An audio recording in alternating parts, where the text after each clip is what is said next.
Thank you. That's fine. You can do it. Yeah. Thanks. Oh, no, not at all. I'm missing a couple of pictures, it looks like, so is it okay if I just try and? Yeah.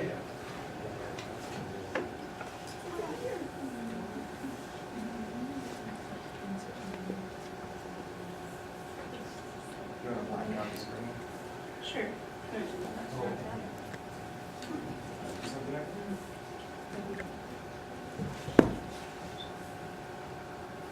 Sorry, this is going to be a little awkward.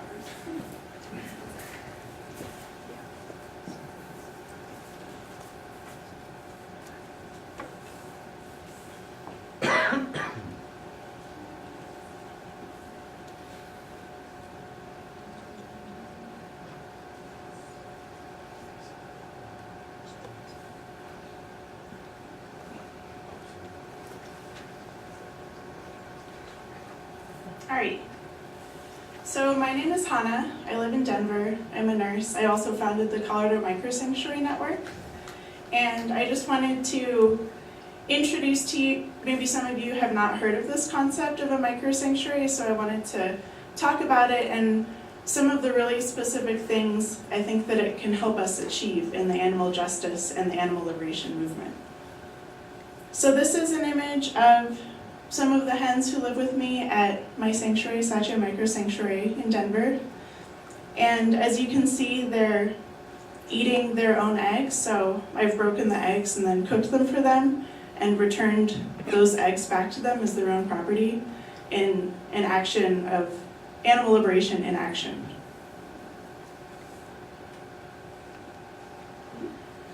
So this is a brief welcome to Sacha Micro Sanctuary. This is Cantrip. She lives in my dining room. And so all of the human beings who come over and spend time at our household are able to interact with her as the person that she is. And then if they go outside, they can also spend time with the other 6 hens who have been liberated and who are now living in an anti-speciesist space in my home.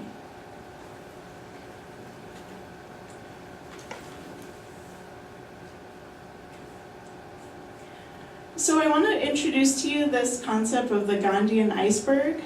It has a few different parts. So kind of at the very tip top is the nonviolent resistance that a lot of us think about when we think about Gandhi's movement that he led for Indian independence. And so at the very top, those are the kinds of things, if you would translate them to the animal liberation movement, about destroying the system and, you know, kind of freeing the animals, weakening systems, and withdrawing our participation, those kinds of things, right?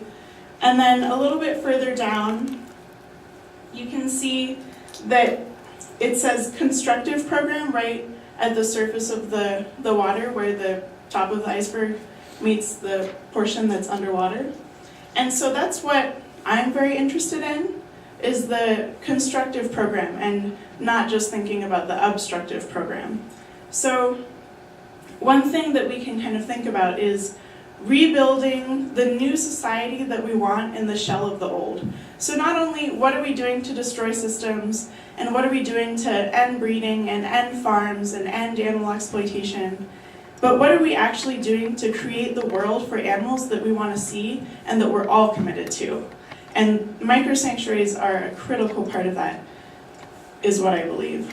And the other thing that I've discovered is that micro-sanctuaries and living and having personal relationships with chickens and other beings who have been freed from exploitation has transformed me individually as an animal rights activist, because now I'm really centering their perspective and what they need and what they want.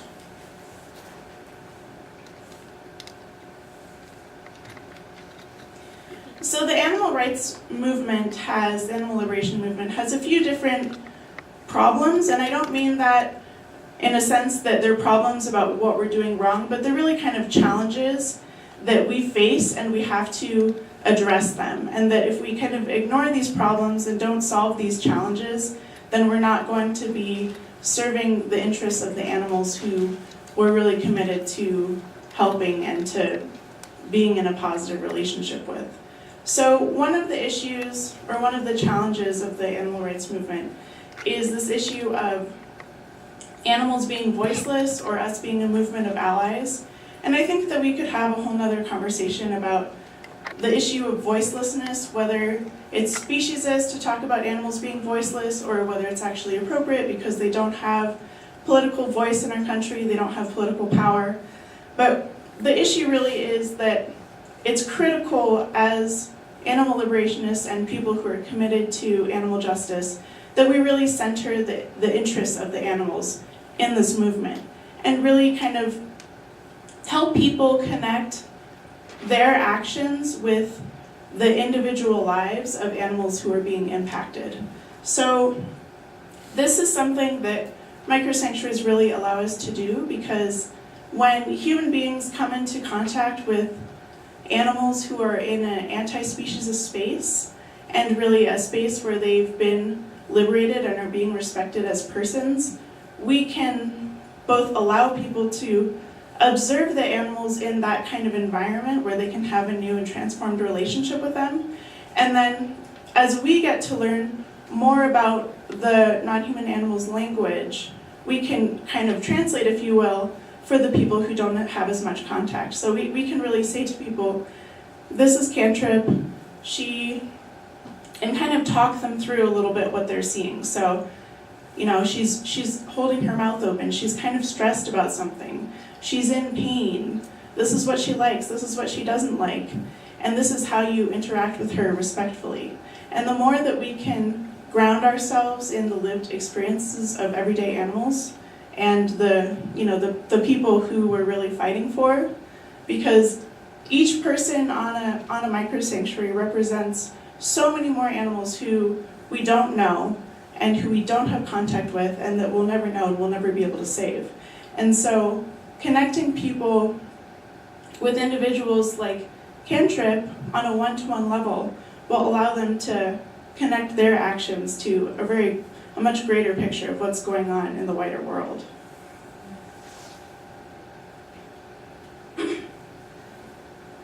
So another issue that we have to confront is something that maybe people have actually asked us. You know, if you were to free all the cows, if you were to free all the chickens, where would they go? And a lot of people mean that in a way to kind of shut us down, like there would be nowhere for them to go, so don't rescue them. But this is actually a very real issue. And these are images from 2 open rescues that I participated in. So the first one was at an egg farm in Colorado. And the person in the image is my wife, and she's reaching to pick up the person who will become the campaign star, Annie, and she was incredibly sick and had to go through a long process of healing to actually become fully self-actualized as a chicken with her flock and her community. And then the image on the right is an image of me at the DXC Forum last year when we did a daylight open rescue at a slaughterhouse. And so the question is really, where do these animals go where they can be living a liberated life in an anti-speciesist space with dedicated caretakers who are providing them the personal attention that they deserve? And it's worth really saying that we're committed to providing an inspiring level of care to everyone who we save. However, they'll never be truly free, because if we were to free them, and if we were to let them go in the forest or in the fields in the forest, they will be actually killed by predators. They won't be safe. They don't know how to survive in the wild. They can't forage for food because they're domesticated animals, and they wouldn't be able to thrive and survive in the wild. And beyond that, even in a space where they could be enclosed and they could be kept safe, their bodies are actually prisons to them, because we've spent so many generations breeding them to produce so many eggs that the number 1 causes of death are going to be reproductive disease. and they'll be subject to ovarian cancer and egg-laying peritonitis, which is basically when eggs get stuck inside of them and burst open and cause horrible, horrible internal infections that kill them. So one of the things that we're really committed to in the microsanctuary movement is helping mitigate some of these harms that humans have bred into them for so many generations, and actually freeing them from the burden of laying eggs, which is something that we can do with reproductive technology. We can implant them and then actually keep them safe from a lot of these harms of their reproductive systems.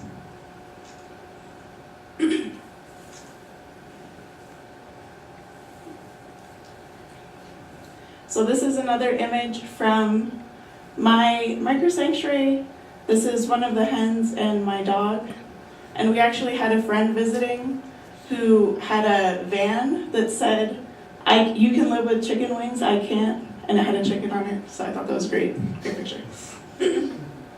And so one of the other problems that I feel like microsanctuaries solve is that we are speciesist, even if we strive to be anti-speciesist. Just the way that we are racist, even if we try not to be racist, and we are sexist if we try not to be, and all those kinds of things. And so, unlearning the speciesism that we have been taught since we were infants. You think about when was the first time that you consumed the flesh or secretions of another animal, and it was probably when you were a few months old. And so this is something that has been, except for Logan, who's been vegan forever. And so for most of us who weren't always vegan, or who did spend some part of our lives consuming animal flesh and secretions, even if we didn't, we receive all these cultural messages that animals are inferior, advertising, influences from peers, friends, family. We do not grow up in an anti-speciesist space, and so our whole life, once we've committed ourselves to the cause of animal justice, we really have to be continually unlearning these kinds of things that we've learned from so long ago. And for me, a big part of this was the difference between a dog and a chicken. And when I was extremely young, we always had dogs, and I always had a very close relationship to them, but still consumed the flesh of other animals, and I believe a lot of people have a very similar experience. And so, thinking about microsanctuaries, this really has the ability to allow us to bring non-human animals other than dogs and cats, and those typically chosen as companions, into the same realm of household member, family member, friend, somebody who we would spend thousands of dollars on if they needed some kind of medical treatment. So this is something that once we actually start to relate to these individuals on a daily basis and start to see their individuality, this is something that can help challenge our own speciesism. And it really does it in a way that's extremely powerful, because I had spent years volunteering at large sanctuaries, and I enjoyed that a great deal, and I learned so much about the animals who were there. But on the grand scheme of things, I was only going there once every week or once every couple weeks, spending a few hours, cleaning some coops, and I wasn't intimately involved with them as members of my family and members of my household. And so once I actually brought them inside and brought them to my personal living space, I had a whole new opportunity in terms of learning how to relate to them. And in terms of bringing chickens and other survivors of exploitation onto the same level as dogs and cats, you think about what a typical household might look like.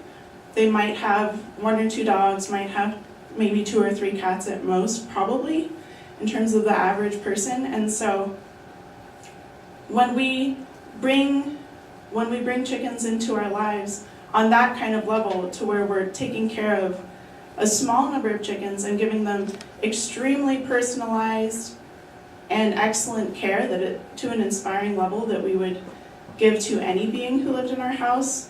It's just a completely different kind of experience, and much different than taking care of a whole flock of 30 chickens or 100 chickens and perhaps not knowing them all individually.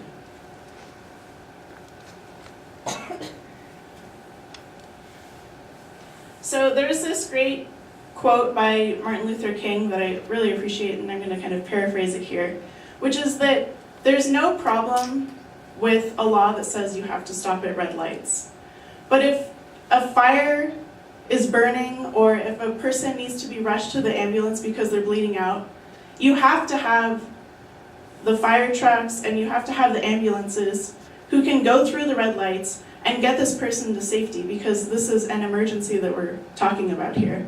And so that's kind of what I believe that my responsibility is as somebody who promotes microsanctuaries, is that we don't have to wait 30 years until we've retired to the country and can rescue 100 animals. Because animals need help now. We are dealing with an emergency, and we have the moral responsibility to bring these beings into our lives and save their lives. And so if every single anti-speciesist activist brought 2 chickens into their household, then we would be living in a completely different world, because every single member of that person's community would have a powerful relationship with non-human animals such as chickens, and we would never be able to see them the same again. If you imagine instead of having dogs and cats in every household, having chickens as companions in every household, how could anyone ever eat a chicken? It would just be impossible to kind of hold that kind of cognitive dissonance. So this is something that I'm inviting you all to take part in. Did you circulate that, by the way? So I'm circulating a folder that has some resources available to you. There is a grant program actually available for people who want to start a microsanctuary and can use the funds either for startup funds or reproductive technologies for chickens. And then there's also a lot of different online resources. So the group Vegans with Chickens has about 3,200 people in it from all over the world. So has a lot of extremely knowledgeable folks who are willing to share their knowledge and really excited to mentor others into rescuing. And then here in Colorado, we've started the Colorado Microsanctuary Network, which is really about lending material support, actual mentorship and home visits, and help with construction for people who want that hands-on support in terms of starting microsanctuaries and helping animals. Because it really does not have to be such a big deal. It could be as simple as one person taking care of one chicken in a studio apartment. It really is that simple and that possible. And I just wanted to share my information. So I've put my email address up there, hannah@microsanctuarymovement.org. So I invite you all to email me and connect with me on Facebook, because I really want to see this be a grassroots movement of not a few people taking care of a huge number of people, but just a huge number of people taking on the small responsibility of rescuing a chicken. And I believe that that kind of distributed grassroots approach will actually have a bigger impact on our communities, because there will be so many more points of contact between humans and survivors of exploitation. So I hope that you'll take my plea seriously and think about contributing to this movement.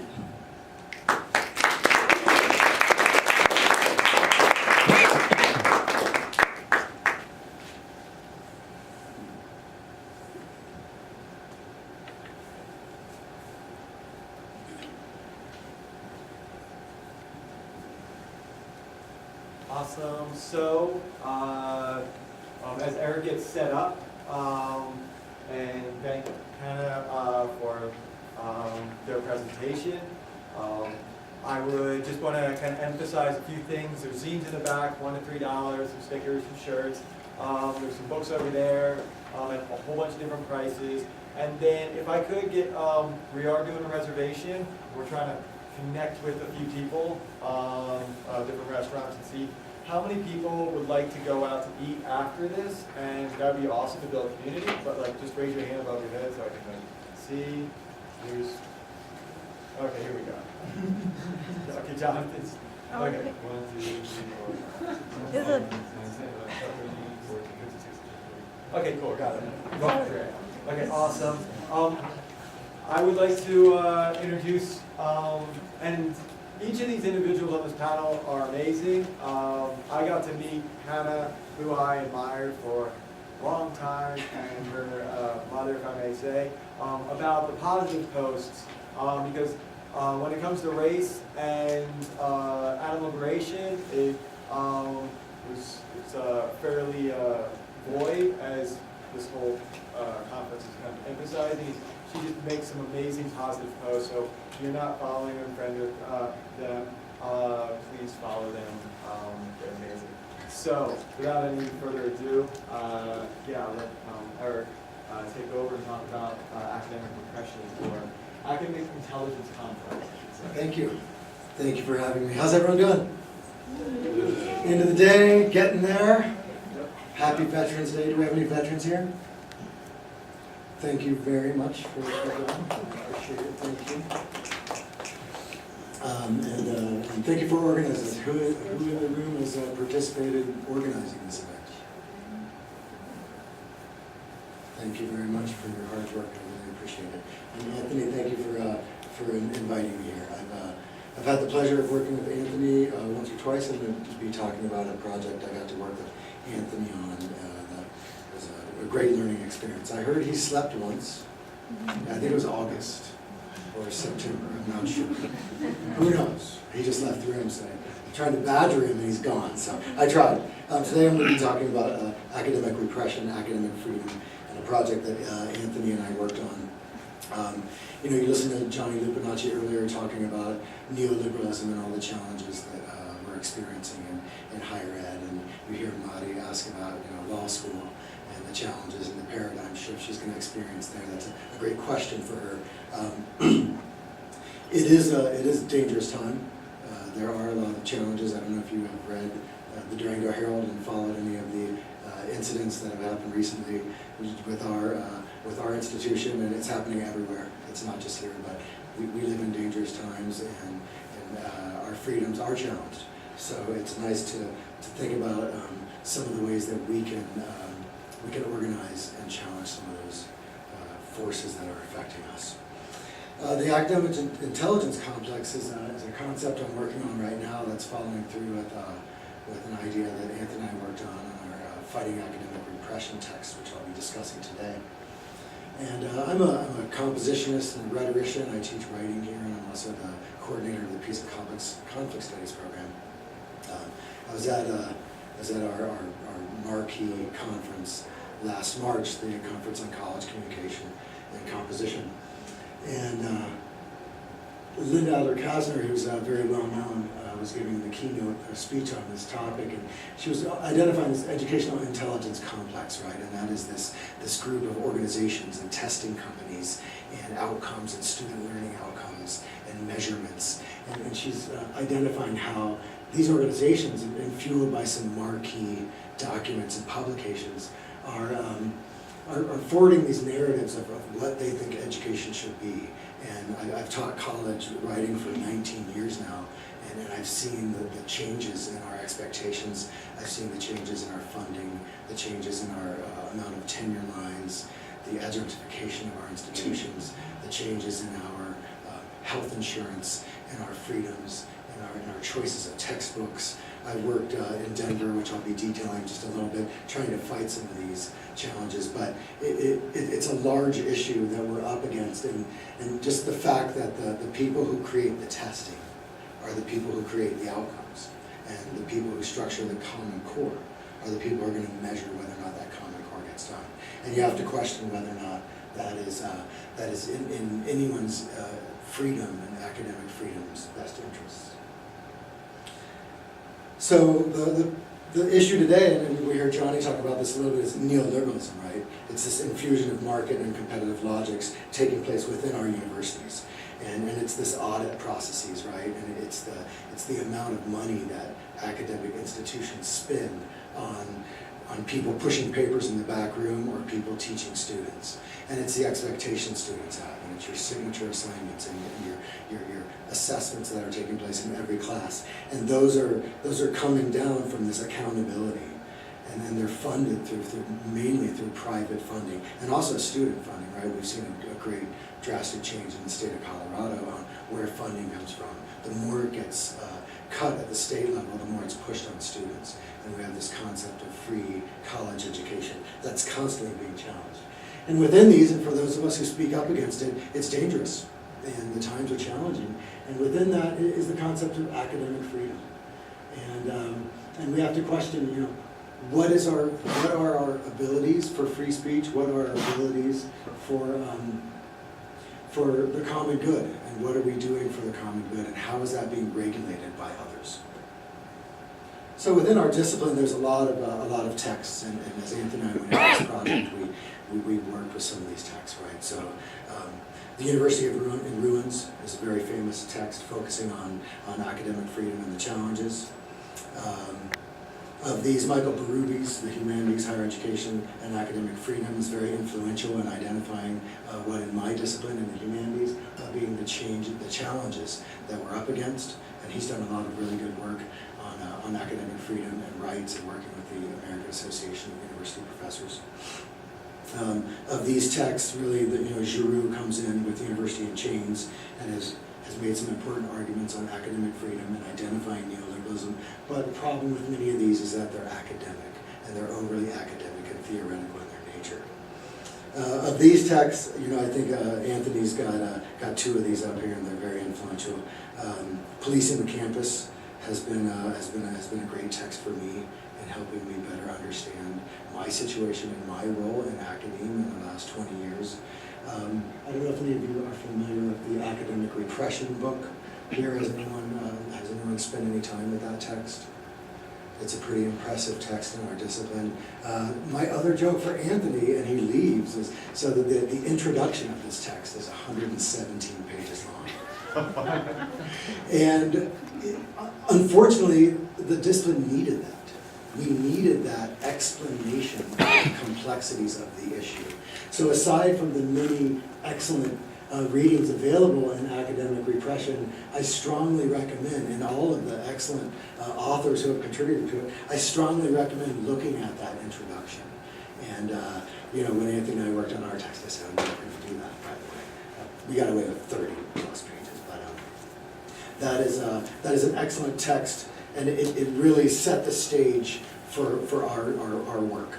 And this is our work that came out last year, which is Fighting Academic Repression and Neoliberal Education, Resistance, Reclaiming, Organizing, and Black Lives Matter in Education.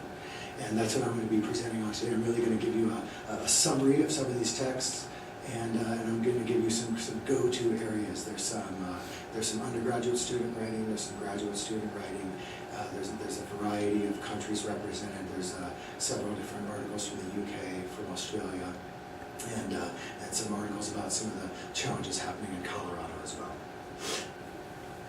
So the text is organized around 15 chapters that are organized into 5 sections under the categories of neoliberal education, resisting, reclaiming, organizing, and then the final section of Black Lives Matter in education. Anthony, how many pages is that introduction on your academic repression book? On your academic repression. Oh, 2010 one? Uh-huh. 50,000.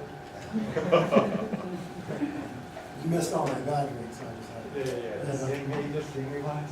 Yeah, I recommend the intro. So again, looking at all those texts that we mentioned, we realize that there's something missing, right? And that is, what do you do? So what? Where does the rubber hit the road? Where does the action take place? So each of these chapters provides a different case study from around the world, and it helps you realize that we're all in this together. There are a lot of people who are concerned about this and working on it, and it's not just academics writing about it. So what we try to do different in this text is identify 3 to 10 concrete strategies for action and for organizing that these different case studies can teach us about it. And that's where this text kind of fit a different niche. So I'm going to map out some of those for you guys today. This first text is from Experiences on the UK, and it's basically arguing that striking is an ineffective strategy for some of the challenges. And we do have some effective striking strategies later on in the text. But these authors are interested in identifying and creating different structures for creating change. And they worked within their community, they established educational structures, and they also examined what spaces on their institution could foster this type of organization. And excellent chapter, some of our more theoretical entries in the beginning. This text is from a critique of changes in the Australian educational system. And these authors created, they identified the challenges, and I think Australia has been hit harder than many other countries on this neoliberalized focus on higher ed.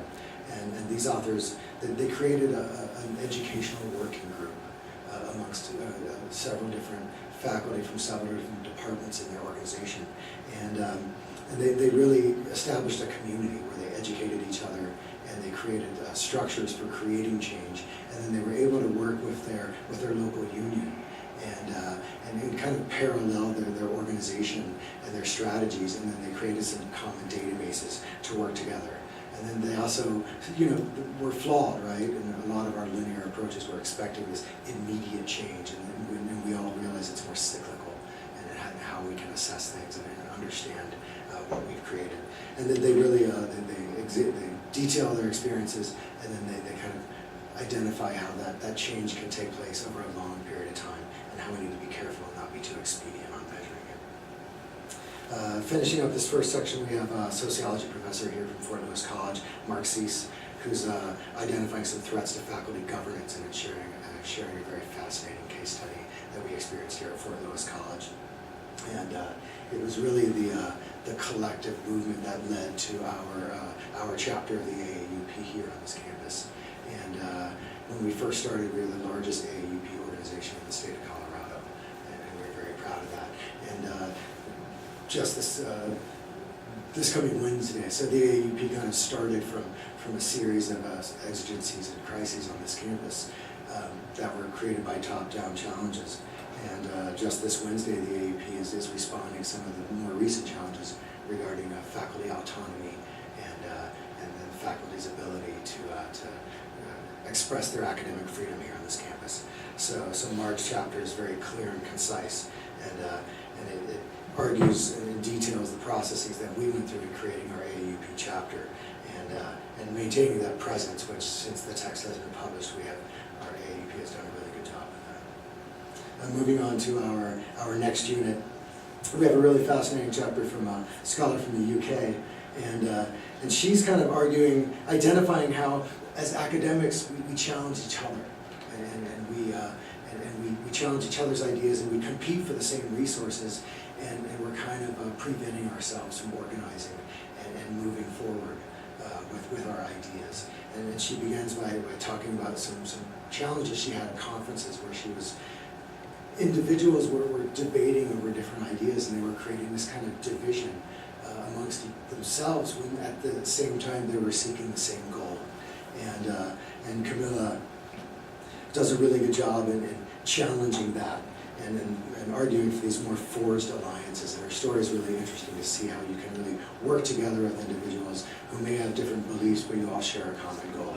That's an excellent takeaway from that chapter. This is probably the most relevant. Noticed a couple students here today. These are some authors from the University of Arizona.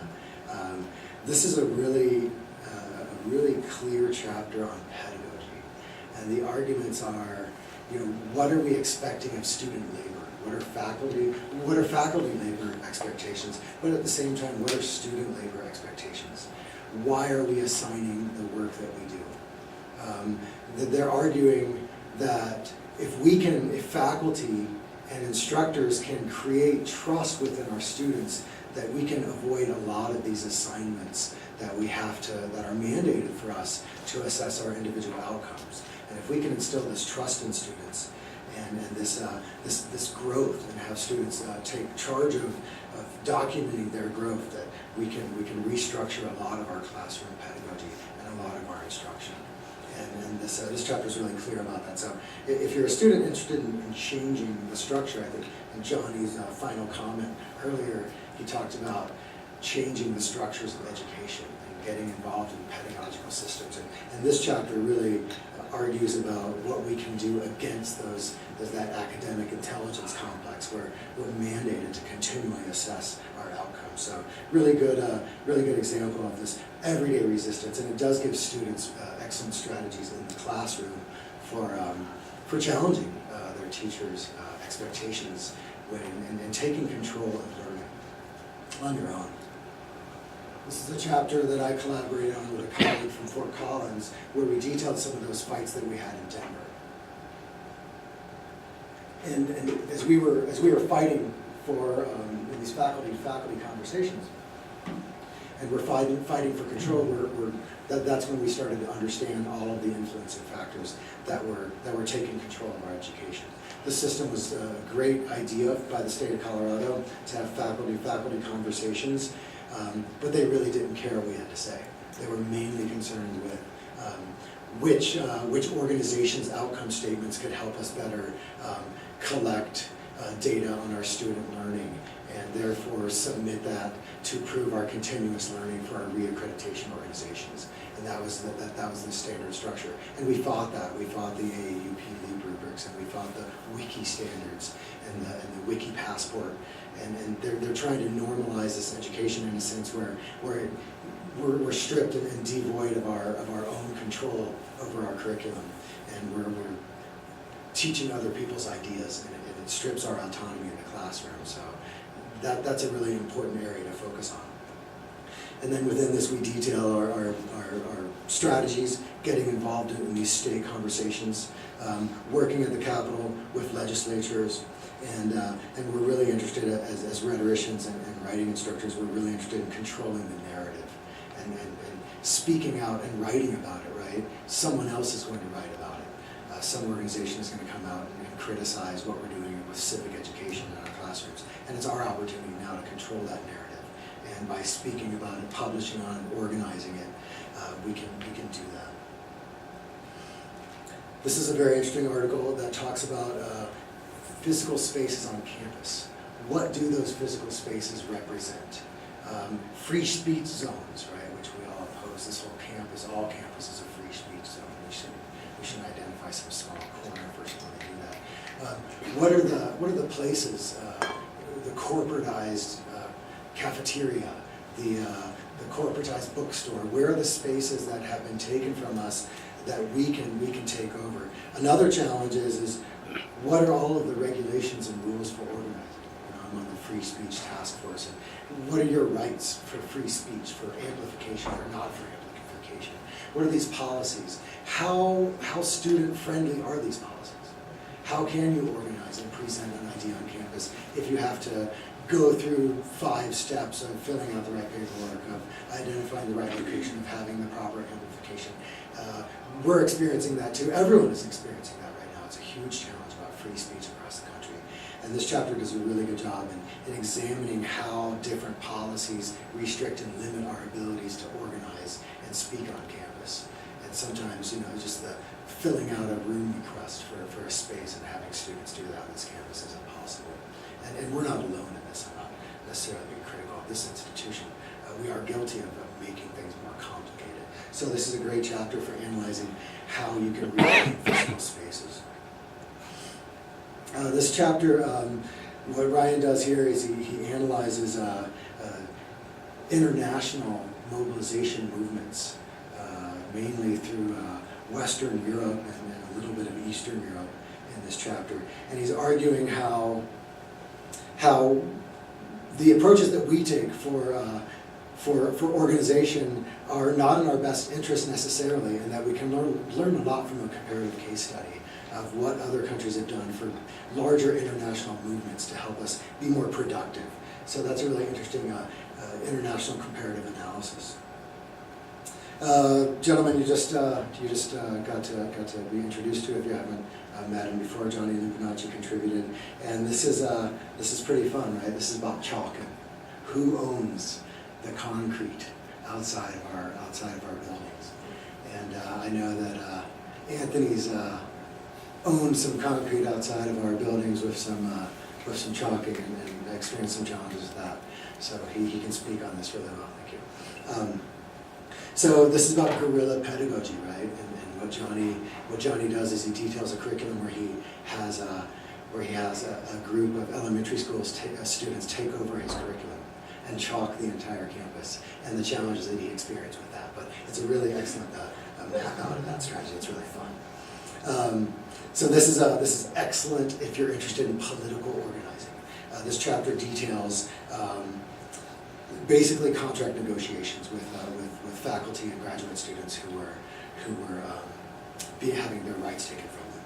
And what Diana does here is she details all of the strategies in working with the lawyers and working with representatives, a lot of mediation strategies, and how to successfully work on that collective bargaining agreement. And that's a really informative chapter here on understanding kind of the logistics of the politics of working with your rights.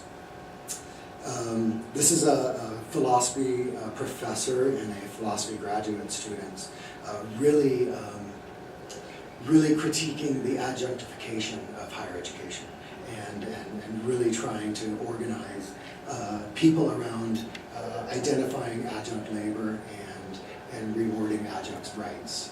There's a great quote they start the chapter on. It's like from The Onion, right? And it's a joke from The Onion. It says, adjunct professor hopes student will leave behind gloves in class this morning, right? So they're very critical of this adjunctification, and then they're identifying the different ways to organize on their rights. This is a group of graduate students from the University of Toronto in Canada, and they actually engaged in a strike within their college, and demanded rights, and they basically timed it poorly. They timed it at the wrong time in the semester, where they were too able to be replaced by faculty and by the administration. The administration basically said, great, we'll just take your grades from you right now and you can leave. So it's a really fascinating experience they had, and it's nice to have some Canadian representation here. Moving on to the Black Lives Matter, we have some really powerful readings. These are the last 3 chapters. This, if you don't know anything about Shannon Gibney's experience in Minnesota, but this is like cloak and dagger politics, right? These are some 2 guys in suits with sunglasses following her around and threatening her and intimidating her based on some experiences she has. She had some really big challenges on how to go public with your story, and that's something that we all need to understand and face that challenge. And she did it on her own terms. She had a lot of opportunities for interviews with a lot of organizations, and she had to choose how to control that narrative. Really fascinating story there. Kelly Henderson argues about reclaiming her own narrative based on blackness in storytelling and this decolonial research methodology. It's a really fascinating approach. And then finally, Z.B. Hearst. This is probably the most powerful of the arguments here, and she's talking about understanding your culture and the forming of a Black student union in our organization. This is a less academic piece. It's really poetic and extremely powerful. If you haven't read this, or if anyone isn't familiar with this, she ties her identity into her organization and her planning, and I strongly recommend this read. And then afterward, finally, is some ideas collecting the entire project together. And this is from a local collective of authors, and they really talk about how we can govern ourselves, how we can self-govern and then govern ourselves collectively. And they provide an excellent strategy for organizational management and governance. And they really do focus on this friendship idea and taking turns at that governance and how important it can be. So, thank you very much.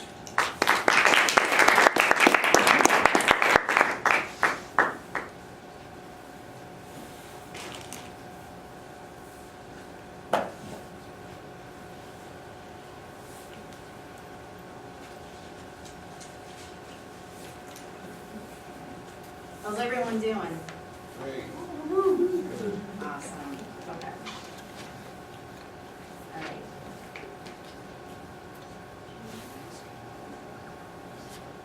Okay.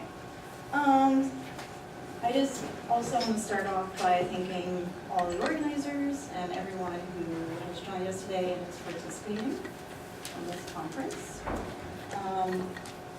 So what I'm going to end up doing, because I'm the last one, after the Q&A, I'm going to take some time from my session to help set up what is called a Bitcoin wallet. So if you have interest in this, and if people are interested in helping with this, we will do this after the Q&A, before dinner, or during dinner. So who has heard about cryptocurrencies before? Can they just get a, oh yeah, well that whole block figures. Yeah, so how many people are completely new to this topic, has never heard about the word cryptocurrency, cryptography? Nada. Okay. So like I said, at the end of this session, if you are interested in setting up a wallet, come to myself or some of my friends over here, and we'll be happy to get everyone started on that. Okay, so a little disclaimer. Let's start off by introducing myself. I am a special education teacher. I teach in the Longmont area. I live in Boulder right now. I am not a financial advisor. So if you come to me asking me for support on your taxes, I can't give you anything. I call my dad every single year. So I have never had any interest in the US economy before I learned about cryptography and cryptocurrencies and the role that it has in the idea about total liberation. So I'm happy to give you some insights on what I've heard from others, but ultimately, you're on your own. So I'm talking about this today because oftentimes the banking industry and the Federal Reserve as a whole is oftentimes overlooked entirely. So, you know, we have ideas of social justice, this idea is something that I'm going to get into more in a second. But I want to see what people know before I get in to some other topics. So if you know, just throw it out. You don't have to raise your hand. But first question is, who controls the creation of money in the United States? Throw it out if you know. Federal Reserve. Federal Reserve, yes. Okay, who regulates that group? Self-regulation. They are a private institution. The name federal and Federal Reserve has no connection whatsoever to the government. They did this on purpose. They wanted to trick the average consumer into thinking they have direct links. Now they do work with the Internal Revenue Service, but they on their own, they regulate themselves. So who controls what banks invest in? Thanks. You said banks. Board of directors? Board of directors, yep, pretty much any higher ups in the banking industry. And why isn't there a cap on how much money is created? Yeah. Yeah. So a single-minded pursuit of profit. I'll get more into that later also. So how can we control our own money? How can we? The Federal Reserve controls the banks. The banks control themselves. Do we have control over our own money? Not really, no. We invest in cryptocurrencies. And again, I'll talk about that in a bit. That's how we can have control. So, these are two memes, I guess you would call them, that I pulled off the internet, kind of describing how the Federal Reserve works. And it's pretty simple. You just have to refer to the game of Monopoly. So it says, what if the bank runs out of money? Some players think the bank is bankrupt if it runs out of money. The bank never goes bankrupt. To continue playing, use slips of paper to keep track of each player's banking transactions until the bank has enough paper money to operate again. The banker may also issue new money on slips of ordinary paper.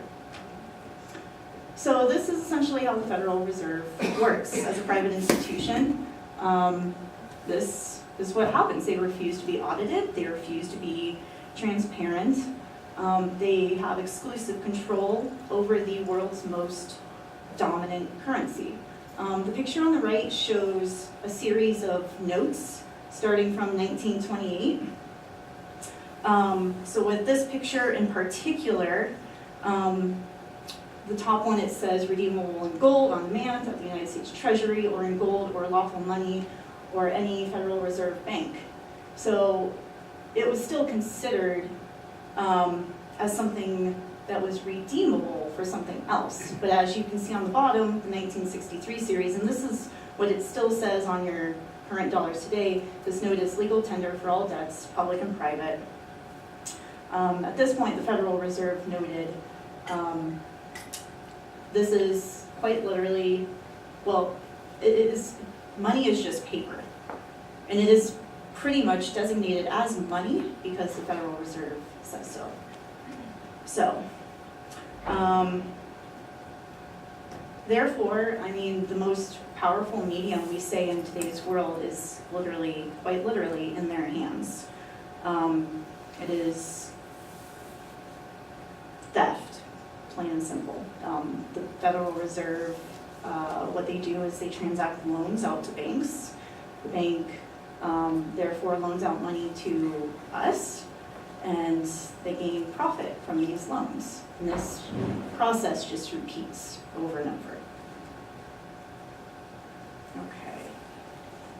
So, knowing all this, what are cryptocurrencies? There's several key points that we need to think about in regards to cryptocurrencies. In the corner, I will, throughout the slideshow, have different altcoins mentioned, but one in particular is Litecoin. Cryptocurrencies, though, have no central point of failure. They have no central authority. So when you are investing in cryptocurrencies, you have exclusive control over your money.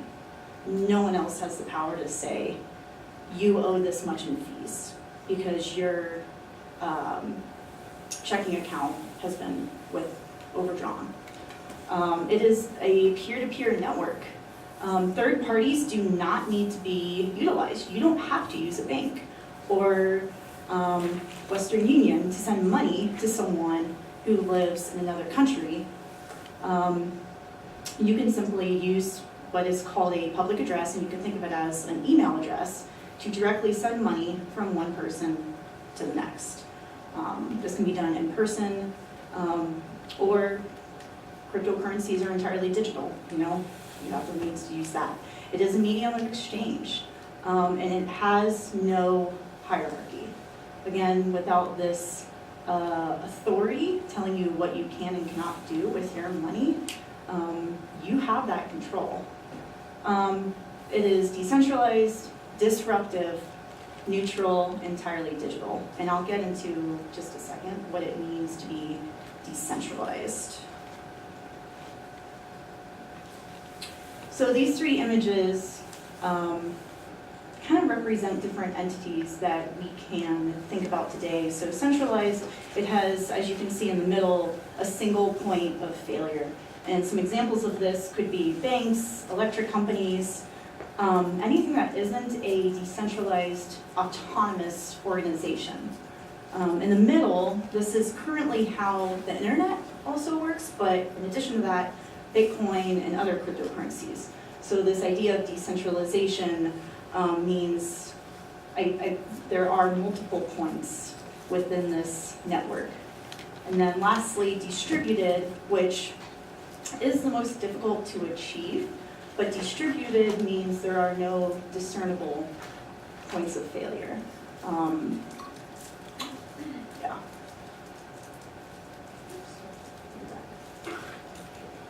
Okay, so how does all this tie in with total liberation? It was really when I started to dig deeper into the banking industry and I had some chats with friends that I realized just how corrupt the Fed is, the banking industry, this economic system is as a whole. And it's not just with animal agriculture, as I originally was introduced to, but as folks have talked about before, it includes the oil and gas industry, the private prison industry, animal agriculture, and specifically, and I'll show you another chart on the next slide that shows other banks, not just Wells Fargo. Wells Fargo is the largest commercial agricultural lender in the United States. Just in 2017 alone, we saw $7 billion allocated to this very violent and corrupt industry. The oil and gas industry, as a lot of us heard through the Dakota Access Pipeline, and we were told to divest. This is why. 35 banks directly supporting companies who are building the pipeline. I really want to quickly mention that there is a list going around, just like there was for the micro-sanctuary network. If you would like this slideshow, I can send you this at the end, because there's several links that I'm providing. And there's also little cards going around for folks to take as well. You're welcome to take a few of those. So in addition, the banking industry, I mean, it's not just these entities. They're funding drug cartels. These are capitalist elites holding high monetary authority over all these systems. And these elitists don't see jail time. We need to ultimately divest from the banking industry and not only invest in cryptocurrencies, but as well as credit unions. Because at this point, the banking industry is no longer a medium of exchange, it is a system of control, who has complete surveillance over all of our transactions.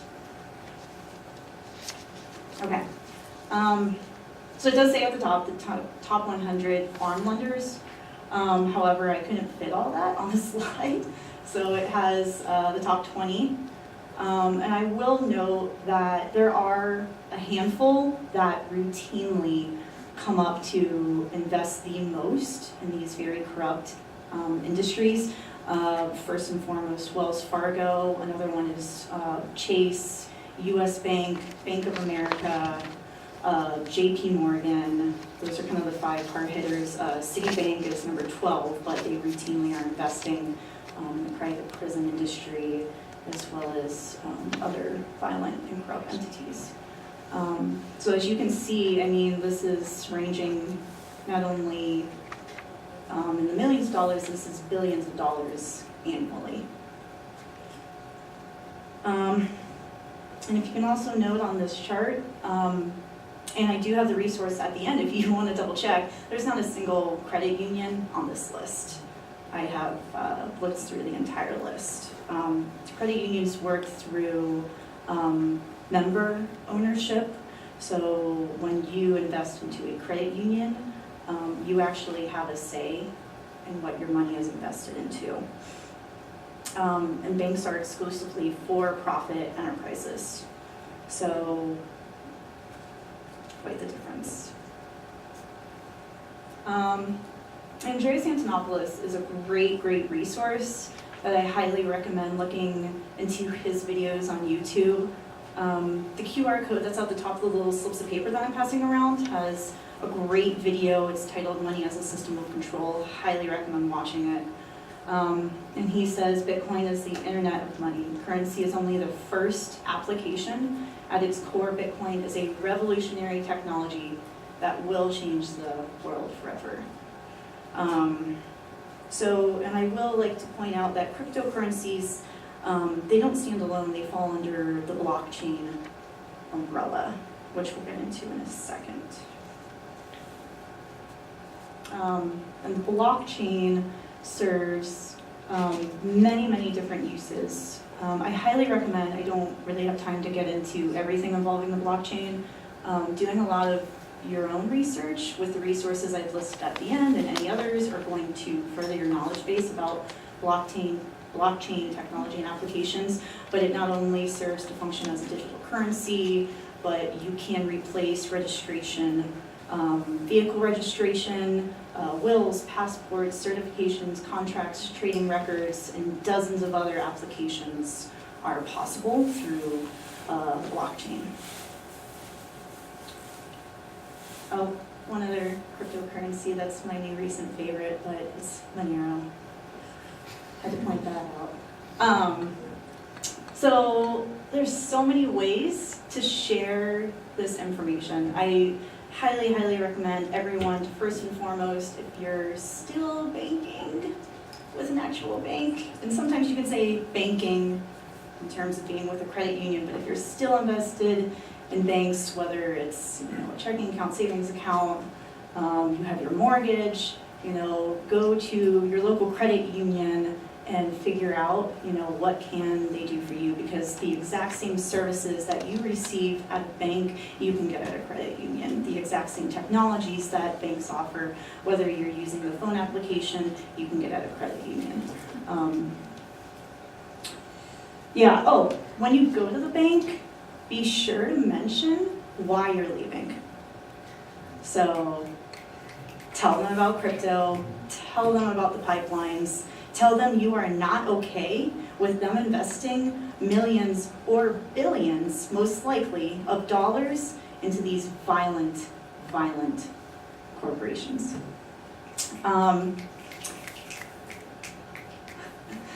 Tell your friends and family about the corruption that stems from banks. Ask them to divest and help set up wallets to invest in cryptocurrencies. Investing in Bitcoin is as simple as going online. Setting up a wallet is as simple as downloading an app, as a few of us will show you later on. And hold screenings that share information about cryptocurrencies or where money comes from. So there's documentaries on Netflix. There's a great one called Banking on Bitcoin. Andreas Antonopoulos has easily over 200 videos. Highly recommend sharing those with friends.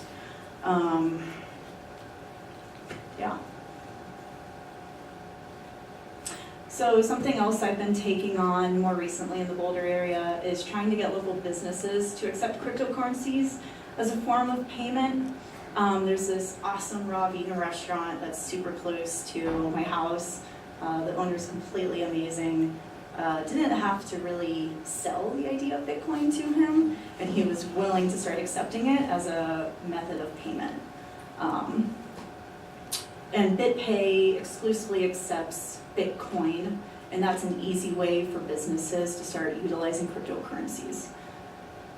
Let's see, so within the group that I help organize, Direct Action Everywhere Colorado, it is so simple to start using cryptocurrency instead of utilizing the resources that banks have available to purchase any materials that you may need.